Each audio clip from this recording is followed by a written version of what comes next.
we come to the 9th chapter, which is the best of secrets, Raja Vidya Raja Guhya, where he talks about the best of secrets. Now here whether the secrets or not, there have been a lot of misinterpretations in this chapter. It has remained as a secret itself. It is secret for a lot of people.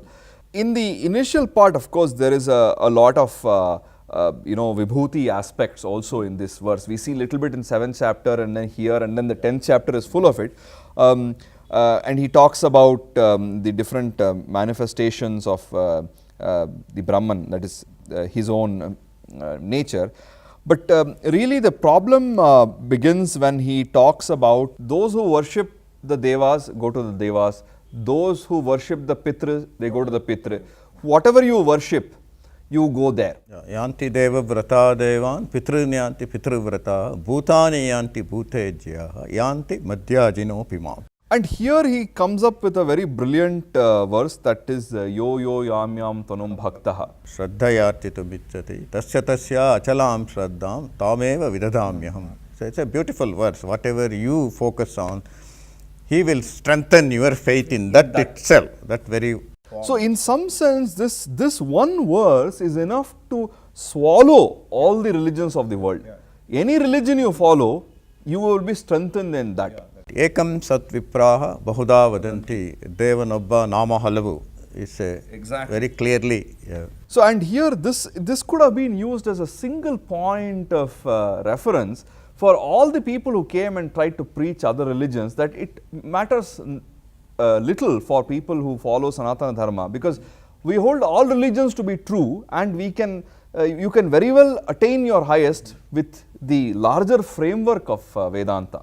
Yeah, that was not done, but I don't know whether it would have changed anything, because they come with their dogma of only my way or no way. But at least this would have been better than telling Swadharme Nijanam Shreyaha, we will die in our religion only.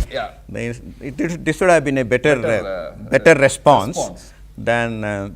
And I think that the explanation that he gives is very beautiful, because it's what we put our mind to is what we get. If you study very hard in one subject, you're going to get good marks in that subject. You know, you study well in Kannada, I will not get high marks in mathematics. Your focus, what is on? Whatever you do, that you will be strengthened more. That's the spirit. And also that he says, whatever you do, just you dedicate it to something higher. Again, we see that idea, that higher purpose.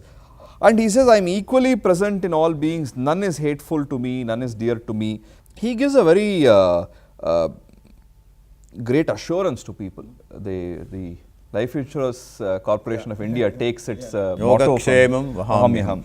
Before that, he tells the futility of the Vedic, even very sincerely practiced Vedic exercises. He says the limitation of that, right? Trividyamam somapa putapapaha yagnairistva swargatim praptayante te punyam asadya surendra lokam ashnanti divyan divideva bhogan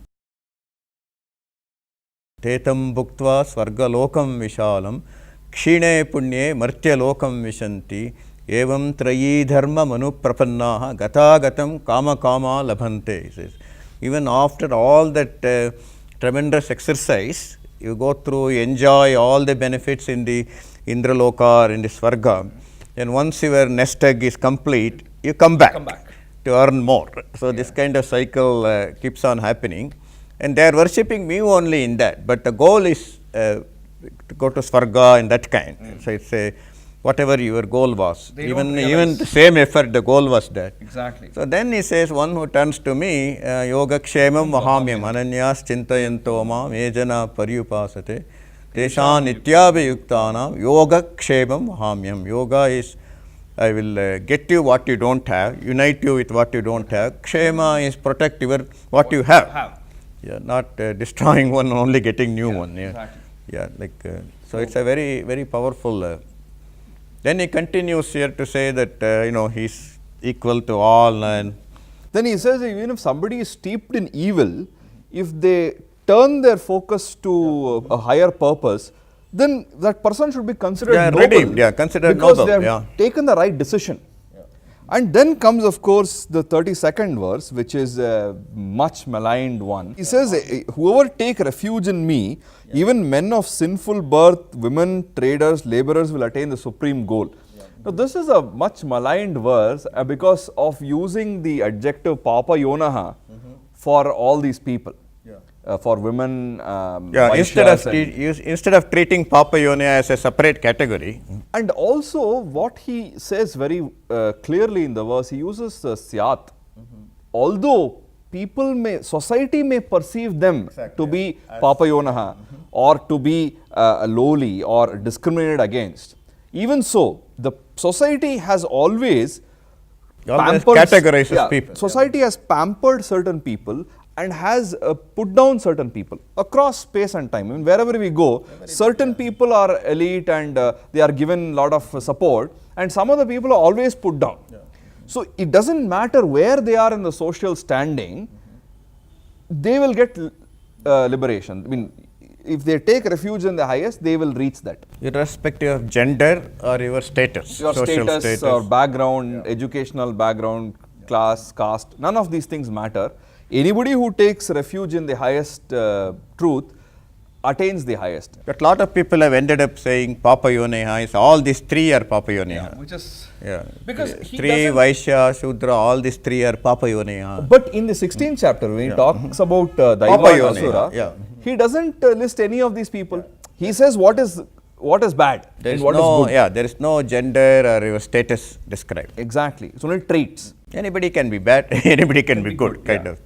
And another thing he says in the 9th chapter, very interesting, is that says, having come into this fleeting and unhappy world, engage yourself in my worship for the sake of liberation. In some sense, this is what Buddhism also says. He's kind of swallowed Buddhist ideas also, although he's much earlier than Buddha. He's basically saying, Buddha is basically saying what Krishna said much earlier, that life is dukkha. Going beyond dukkha, you attain liberation. Because all life has problem, no matter whose life it is.